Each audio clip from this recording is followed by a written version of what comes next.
తలసరి ఆదాయం విషయం, పర్ క్యాపిటల్ విషయంలో చంద్రబాబు నాయుడు చెప్పేటువంటి విషయాలు ఎక్కడ ఈ ప్రపంచంలో ఎక్కడ జరగనటువంటి విషయాలు చంద్రబాబు నాయుడు ఈరోజు వదిలేస్తున్నాడు.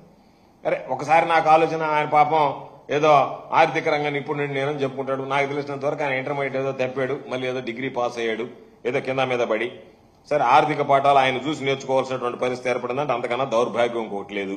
ఆయన ఏం చెప్తున్నాడు, ఏడాదికి 15% వృద్ధి సాధిస్తామని చెప్పి కోతలు కోసాడు. జనాలకేమో ఇస్తానని ఇవ్వకుండా వాతలు పెడతా, నిన్నేమో ఎక్కడ లేనటువంటి కోతలు 15% వృద్ధి రేటు సాధిస్తానని చెప్పి కోతలు కోసి వెళ్ళిపోయాడు. ఈయన ఎక్కడా లేనటువంటి వృద్ధి రేటు నేను సాధిస్తానని చూస్తే నాకు అర్థమైంది ఏంటంటే ఇటువంటి మాటలు ఎవరు మాట్లాడలేరు. ఆర్థిక రంగాన్ని గురించి తెలిసినటువంటి వాళ్ళు కానీ, విశ్లేషించేటువంటి వాళ్ళు కానీ, దాని మీద అవగాహన ఉన్నటువంటి వ్యక్తులు కానీ, పరిపాలనలో బాధ్యతాయుతంగా వ్యవహరించేటువంటి వ్యక్తులు ఎవ్వరూ కూడా 15% ఆర్థిక వృద్ధి సాధిస్తామని చెప్పి మాట్లాడేటువంటి మాటలు మాట్లాడరు. చంద్రబాబు నాయుడు ఏం చెప్తాడంటే నా గోల్ చాలా దూరంగా చాలా హై రేంజ్ లో పెట్టుకొని ఉంటాను నేను అని చెప్తాడు. అందుకని విజన్ 2020 పోయింది కదా, మళ్ళీ 2047కి లెక్కేసుకొని ఉన్నాడు.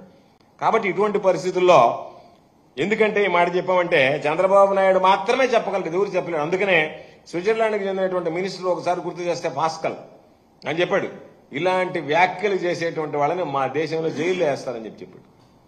తప్పుదారి పట్టించేటువంటి ఇటువంటి వ్యాఖ్యలు, అనాలోచితమైనటువంటి వ్యాఖ్యలు, అసంబద్ధమైనటువంటి వ్యాఖ్యలు చేసేటువంటి వాళ్ళని మా దేశంలో అయితే జైల్లో పెడతారని చెప్పినటువంటి సందర్భం ఈ సందర్భంగా గుర్తు చేస్తున్నాం. దానికి సంబంధించి చంద్రబాబు చెప్పాడు, వ్యవసాయానికి సంబంధించి 15.86% వృద్ధి నమోదైంది. ఈ రాష్ట్రంలో గడిచినటువంటి 7 నెలల్లో రైతులు ఎన్ని రకాలైనటువంటి ఇబ్బందులు పడ్డారో తెలుసు.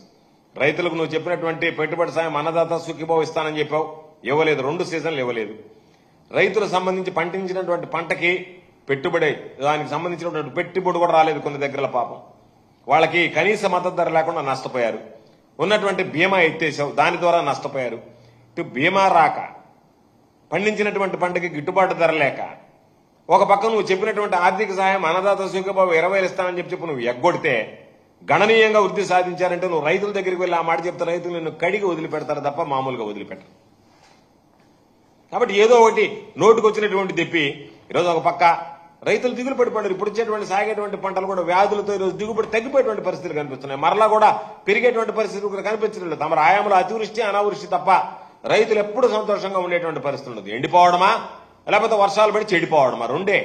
కాబట్టి ఈ రోజు అటువంటి పరిస్థితుల్లో రైతుల కింద మీద ఇబ్బందులు పడుతుంటే దానికి సంబంధించి ఒకటేసారి 15.86% వృద్ధి నమోదైపోయింది నా హయాంలో అని చెప్పి ఒక రాంగ్ స్టేట్మెంట్ ఇచ్చాడు.